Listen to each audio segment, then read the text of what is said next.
Pro Football Hall of Famer who helped win one for John, who won twice under Pat Bowlen's leadership of the Broncos franchise. He is Terrell Davis. How you doing, TD?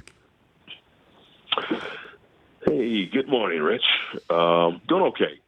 You know, obviously woke up this morning to some very sad news of Pat Bowlen passing away. And, you know, this is, it's personal because, you know, Pat was not only just a very good owner and, you know, of the Broncos, but I consider him a real good friend. And, you know, it's tough when you lose someone like that. So it's a tough day, but try to find a way to celebrate his legacy and try to remember him for the things that he was able to accomplish. And, you know, he was great for the city of Denver, and, you know, Bronco country should be proud of him. And I certainly am. So it's tough, but, you know, we're going to celebrate him. And obviously, I think in 2 months from now, he'll be enshrined in the Pro Football Hall of Fame. So that'll be a time to celebrate and kind of look at his life and the impact that he made on the Broncos and the city of Denver. So you use the legacy word because that is obviously a word we talk about when people pass, and certainly people of significance like Pat Bowlen.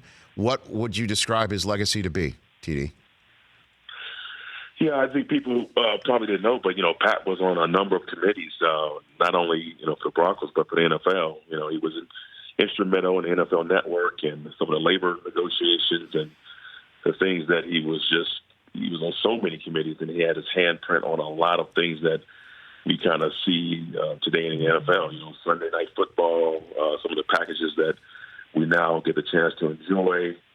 You know, he was just a visionary. He was a person that, you know, didn't think in a box. He was always trying to think, you know, how can we improve this and make this game better for everybody? And, you know, we had a chance to experience that on a personal level. You know, with the Broncos, I thought that we were always ahead of every franchise when it came to implementation, whether it was implementing the nutrition, whether it was bringing in, you know, biomechanic people to kind of work on our bodies. And, you know, I just felt like he was always thinking, forward thinking in what he was trying to bring and present.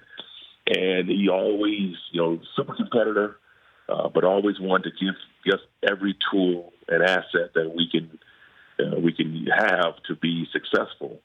And when you have an owner who's willing to do everything for you and not really look at the dollars and cents, but look at it from a standpoint of, hey, this just makes sense. This is what the players need. I'm going to provide that to them, and, you know, kind of treating us as a family. You know, you feel that. You feel when an owner is genuine in his concerns about your family and things that you do on a personal basis. And, you know, you don't. I didn't think that was normal. So, you know, my friendship with him, you know, is deep, and sincerely, you know, obviously going to miss him. And but it's you know, again, like I said, it's a time to celebrate his life and what he's meant. I remember when I came to Denver, I only had one idea of Pat Bowlen, and that was watching the old clips of, you know, the drive, and you kind of seeing Pat on the sideline with that fur coat. That's right. And, you know, you kind of have this one idea of a person by just a few clips, and you think, oh, you know, not sure what to expect when I got to Denver. But he was the total opposite of what kind of the media had portrayed him to be. He was outgoing, he was funny, he was very engaging, he was a family man, he treated you with respect no matter what level you were in the organization. He was very approachable. You had access to him 24 hours a day. You wanted to go to his office, you could go there. And, you know, it was just really cool. I thought that Pat had just been a real cool guy. And, you know, and it didn't put business before, you know, feelings. It was business for him, but it was personal. It was, you know, it was always a personal touch to it that, you know, you just kind of felt like he didn't, you know, I know he was in business, but he made you feel like he was family. And that takes a, you know, that's a skill. You know, that's something that you have to acquire. And when you walk away from Pat, you just feel like, man, he really cares about me as a person. And that's a gift that he had. Terrell Davis, Hall of Famer, here on the Rich Eisen Show. Cool. That's the word I said last hour. That's the word for him. Cool. I always felt like, man, that guy was cool. And every time I had an exchange with him, I'm like, as he walked away, and I watched him kind of like mosey away in leather jacket or whatever he was in, or one of those sport coats. I'm like, man, that was cool. He is so cool. Right. And you know, I didn't play for him like you, but I broadcast for him. And we all at the NFL Network at the very beginning, TD, at least, when you start something new, you're hoping it's working out. You're hoping that those who are in charge like it or what have you. I never felt like that this could fold or it wasn't going to work because I always thought Pat Bowlen wouldn't let it happen. I really felt that way. And obviously, Steve Bornstein, our immediate boss, and the commissioner were always very integral, in Roger Goodell at the time too. But because of his support, I never thought that there was any problem with that. I'm wondering what that was like to play for somebody who I assume created the same atmosphere. Yeah, absolutely, and that's you got a chance to experience it on a small level, but to be in the building with somebody like that every day and to know what he was building and what he what his idea of what a franchise looks like. The words I was always, I guess one of the words was classy, but he'd always talk about first class. Everything was like in a first class manner. And so you kind of have this idea that, he's going to spare no expense to make sure that he's doing everything in a first class manner. And just like, what you said, like back when the NFL Network first started, you and I were there. That's right. And he would come up there and, he was partly responsible for, probably a lot of responsible for me being on the network, in the early stages. But to have an owner, I don't know. Like I said, one of the things I would say when I was playing is that, and I hear it from a lot of guys who play, they talk about sometimes they wonder what it's like to play for another franchise while they're playing for their current team. I've never had to think about that because I thought that this was I was sitting there with the best franchise, the best owner.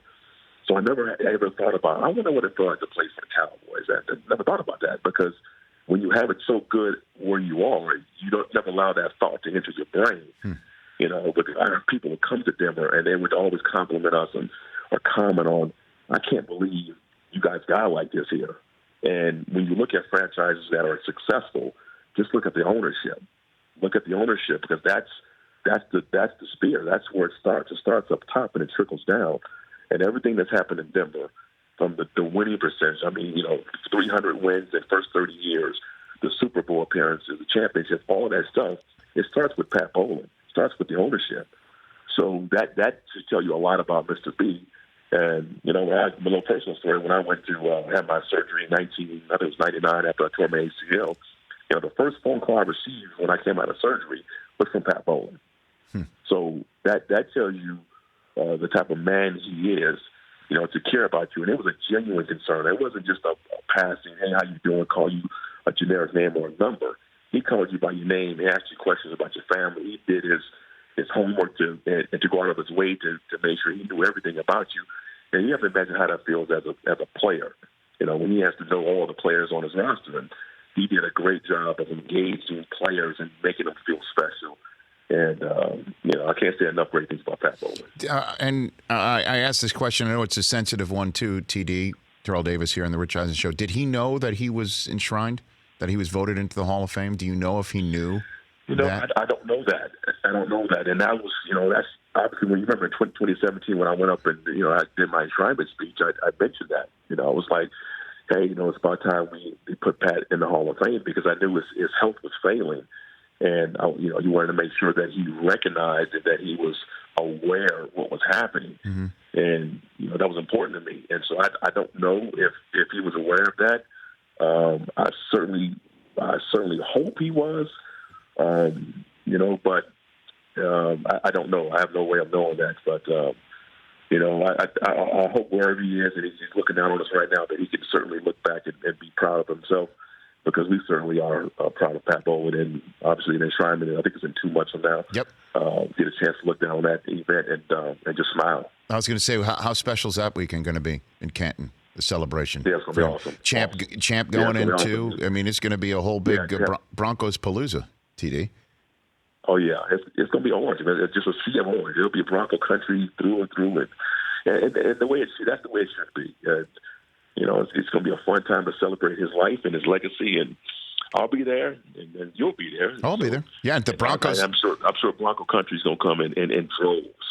And the Broncos will be there too, playing the Falcons in the Hall of Fame game. So It'll be the entire organization. And obviously you and John and the rest of the Broncos that have been enshrined, and that will include officially come August, Pat Bowlen, who passed away at the age of 75 overnight. Thanks for the call, TD. Appreciate it.